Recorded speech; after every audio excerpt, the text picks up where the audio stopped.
Bolognese. I'd like coffee. Stew. My wife ordered me a stew. We are here at the Tokyo Disneyland Hotel. Only a few funny walk from our house. But we used to stay at the hotel because she liked to stay at the hotel. Oh. Road Purissima de Gracia watching. Pasyal kami dyan sa bayan mo, General. One of these days. Last March, nandyan ako sa Peña Blanca. Nag-donate ako dyan sa mayor ng Peña Blanca ng 5 million. Donate din ako sa iyo kung mag-alala. My wife want me to eat this dinuguan Japanese style. Ano ba to? Stew. Stew pala to. Akala ko dinuguan. Punakman no dinardara. Okay na. Stew gayam. Ayun yung Disneyland sa labas ng hotel. Andito kami sa loob. Pakita ko. Yan. Ayun yung Disney. Ayan o. Ayan, yung Disneyland. Ayun.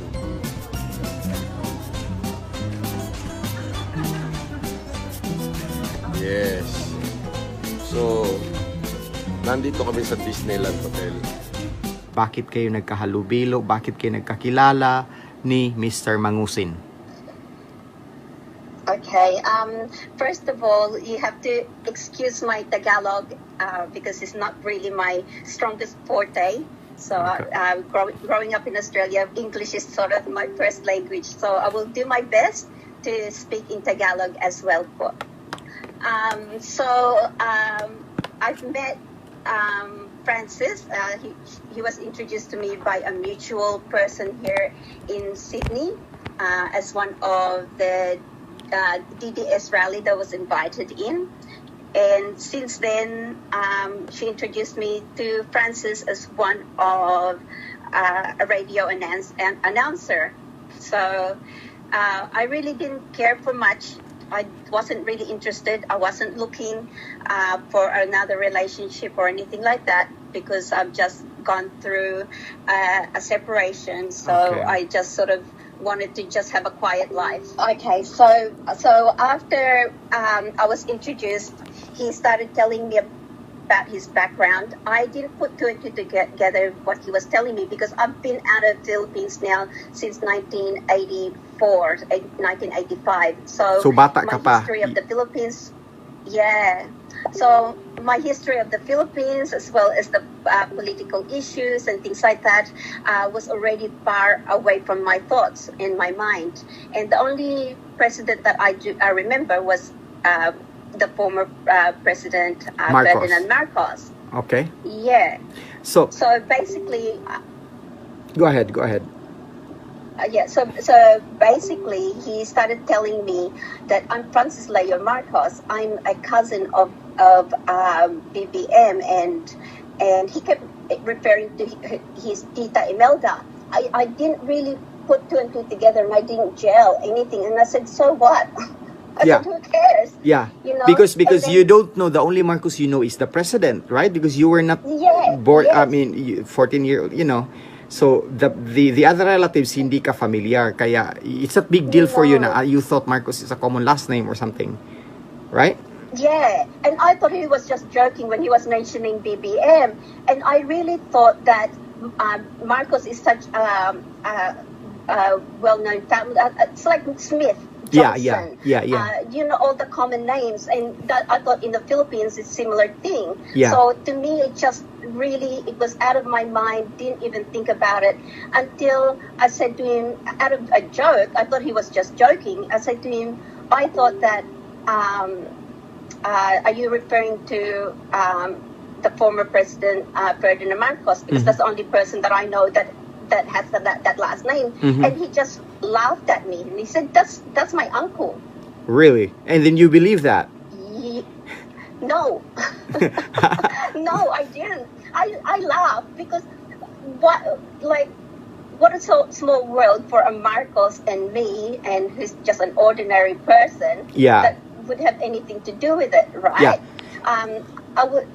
So I just really just didn't think anything of it. But the one thing that I guess my curiosity sparked was of his charitable. He said that he was a philanthropist. So that's where I started to pique my interest, was the fact that I thought he was giving, I thought he was generous, I thought that because philanthropist. He said that yeah. So I thought that since he was he's got this charity or foundation in the Philippines, and that he's trying to set it up internationally, and he's got other foundation in Europe, US.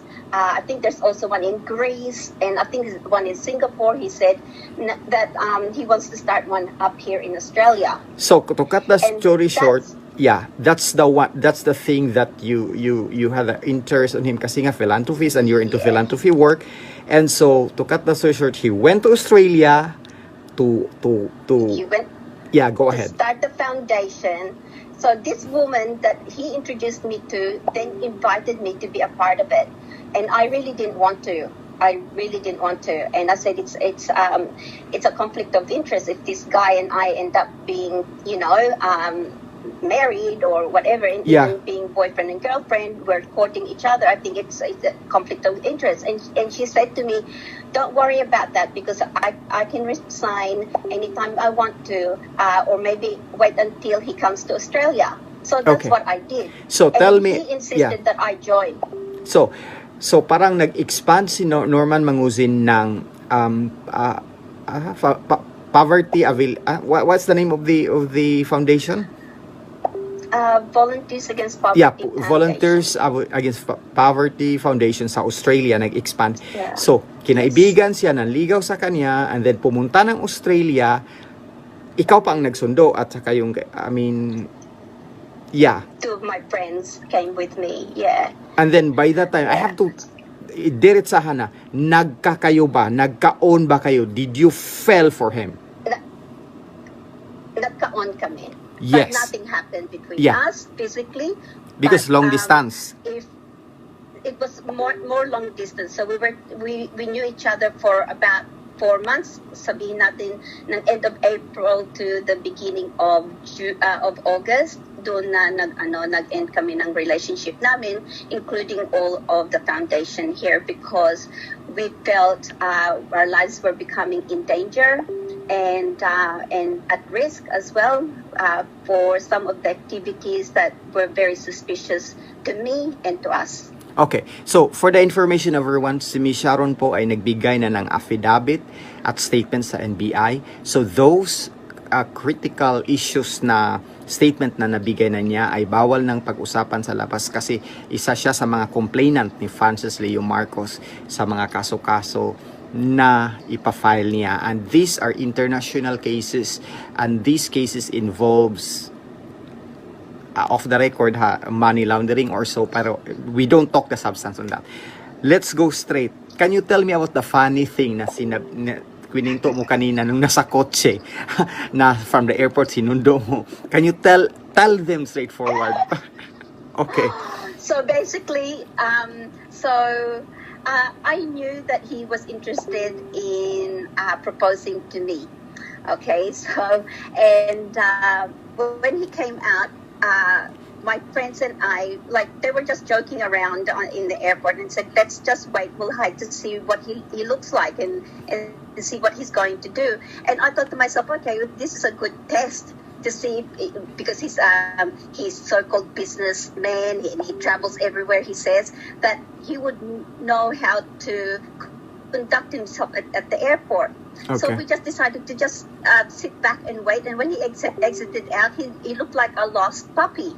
Mm-hmm. He really did. He just did not know where to go. So I said to my friends, look, I felt sorry for him. And I said, let's just say hello, And so pagdating ng kotse, when we got in the car, sabi niya sa harap ng dalawa kong kaibigan na there are three things that I wanted to do here while I'm in Australia. He says first is to gather all the officers for the foundation. Second is to establish the foundation. And third is to give this ring to my fiance. And so he just put the ring on my finger without even asking me or anything. And then he turned around and he said, "That's worth 2 million pesos."